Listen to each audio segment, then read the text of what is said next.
Welcome back. Hillary Clinton is hitting back this morning after Donald Trump questions her qualifications to be president. In a new ad, Clinton goes after Trump on foreign policy, comparing her experience to his. Watch this.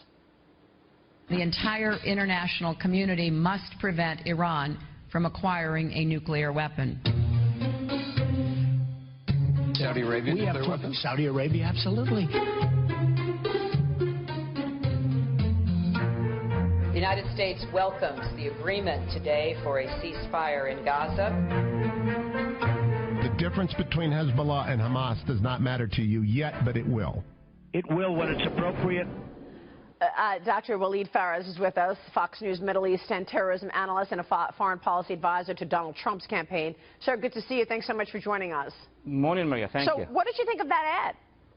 Well, that ad is fantastic. It's going to open the path for Mr. Trump to respond and his campaign, asking questions about what happened to that reset button in Russia. Crimea was invaded. Eastern Ukraine is no longer under the sovereignty of the central authorities. What is happening in Syria, in Libya, in Egypt, in Iraq? If you have the whole hour, I'll be here to name all these countries in crisis. What would be their response at this point in time? So you're saying that, sure, she has experience, but she's got a long list of visits and meetings and activities in terms of foreign policy that were failures.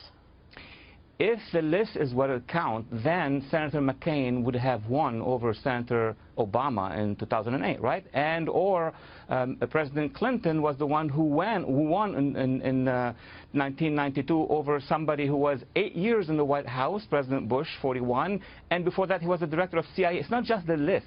What you have done with that time and what are the files talking about today?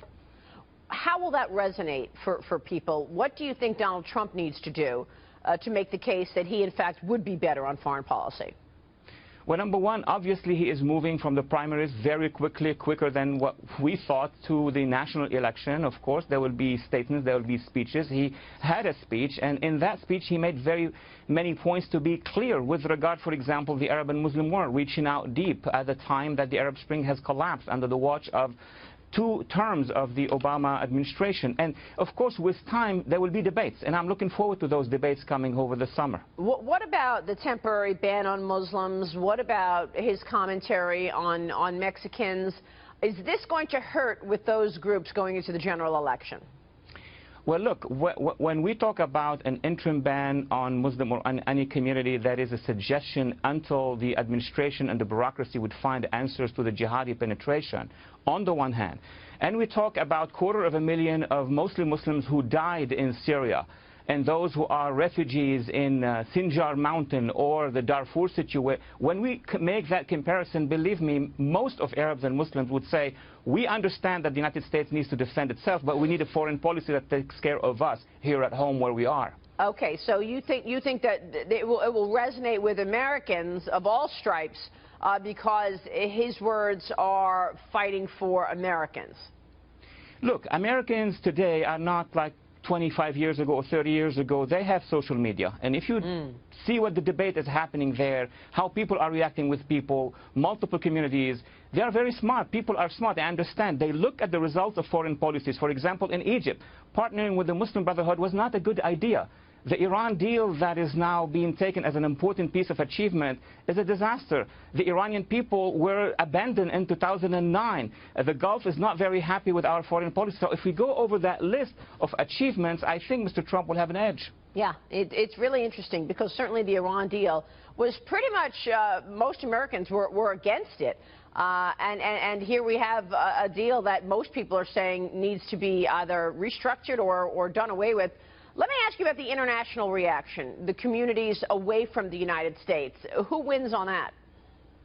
Well, of course, those who are supportive of the Obama-Clinton foreign policy are going to be supporting, and we see it in their media worldwide. And of course, the left movement in Europe that is supportive of it. But everybody else, I mean, ask the Russians, a majority of Russians, or people in the Balkans, or ask a majority of Egyptians, the largest Arab Muslim Sunni country, or in other parts of the Middle East, what do they think?